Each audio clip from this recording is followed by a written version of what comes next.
மற்றும் அண்மை செய்தியை பார்த்துள்ளோம். சென்னை மாநகராட்சி ஆணையர் குமரகுருபரன் வீட்டை முற்றுகையிட்டு தூய்மை பணியாளர்கள் போராட்டத்தில் ஈடுபட்டிருக்கிறார்கள். அது தொடர்பான அந்த காட்சிகளை பார்த்துள்ளோம். சென்னை கீழ்ப்பாக்கத்தில் உள்ள குமரகுருபரன் வீட்டை முற்றுகையிட்டு தூய்மை பணியாளர்கள் போராட்டத்தில் ஈடுபட்டிருக்கிறார்கள். இவர்களோடு இணைகிறார் இந்த செய்தியாளர் முரளி. வணக்கம். என்ன நடக்குது? கள நிலவரம் எப்படி இருக்கு? முழு விவரம். வணக்கம்.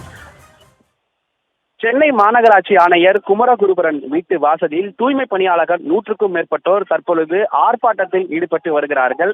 கடந்த ஆகஸ்ட் மாதம் முதல் நாளிலிருந்தே கிட்டத்தட்ட 14 நாட்கள் சென்னை மாநகராட்சி அலுவலகம் வெளியே தொடர் போராட்டத்தில் இவர்கள் ஈடுபட்டு வந்திருந்தார்கள். குறிப்பாக 2 கோரிக்கைகளை முன்னிறுத்தி தான் இந்த போராட்டமானது நடைபெற்று வருகிறது.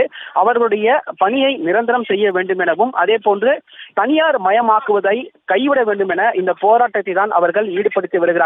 இந்த நிலையில் இந்த தொடர் போராட்டமானது இன்று காலை கீழ்ப்பாக்கத்தில் இருக்கக்கூடிய மாநகராட்சி ஆணையர் குமரகுருபரன் வீட்டில் முற்றுகையிட்டு போராட்டம் நடத்த இருப்பதாகவே காலை முதலே தகவல் தெரிவித்திருந்தார்கள். இந்த தகவலை அடுத்து 100க்கும் மேற்பட்ட போலீசார் கீழ்ப்பாக்கம் முழுவதுமாகவே போலீசார் சுற்றுவட்டார பகுதி முழுவதுமாக பேரிகார்டுகளை அமைத்து இதுவரை 150 தூய்மை பணியாளர்களை கைது செய்து அவர்கள் வாகனத்தில் ஏற்றி தனியார் மண்டபத்தில் அடைத்து வைத்திருக்கிறார்கள். இந்த நிலையில் 100க்கும் மேற்பட்ட தூய்மை பணியாளர்கள் அந்த பேரிகார்டுகளை தடுப்புகளை தள்ளி போலீசாரிடம் அத்துமீறி அவர்கள் உள்ளே நுழைந்து தற்பொழுது குமரகுருபரனுடைய வீட்டின் வாசலிலேயே அமர்ந்து போராட்டத்தில் ஈடுபடுகிறார்கள்.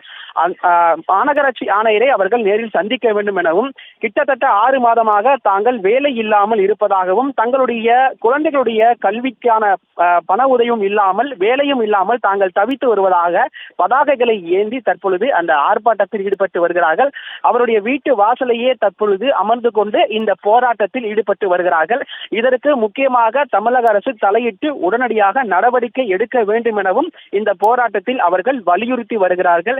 ஏற்கனவே திமுக அரசு தேர்தல் வாக்குறுதிகளை நிறைவேற்ற வேண்டும் எனவும், தூய்மை பணியாளர்கள் கிட்டத்தட்ட 10 ஆண்டுக்கு மேலாக அவர்கள் பணியாற்றி வரக்கூடிய நபர்களை பணி நிரந்தரம் செய்ய வேண்டும் எனவும், தனியார் மயமாக்கப்படுவதை கைவிட வேண்டும் என்ற இந்த முக்கியமான இந்த 2 கோரிக்கைகளை வலியுறுத்தி தான் மாநகராட்சி ஆணையருடைய வீட்டின் வாசலிலே அமர்ந்து தற்போது போராட்டத்தில் ஈடுபட்டு வருகிறார்கள். குறிப்பாக மாநகராட்சி ஆணையரை அவர்கள் நேரில் சந்திக்க வேண்டும் எனவும், அவரை பார்த்து மனு வழங்க வேண்டும் எனவும், இந்த விவகாரத்தில் முக்கியமாக முற்றுப்புள்ளி வைக்க வேண்டும் என போலீசாரிடம் வாக்குவாதத்தில் ஈடுபட்டு தற்பொழுது வீட்டின் வாசலிலேயே அமர்ந்து போராட்டத்தில் ஈடுபட்டு வருகிறார்கள்.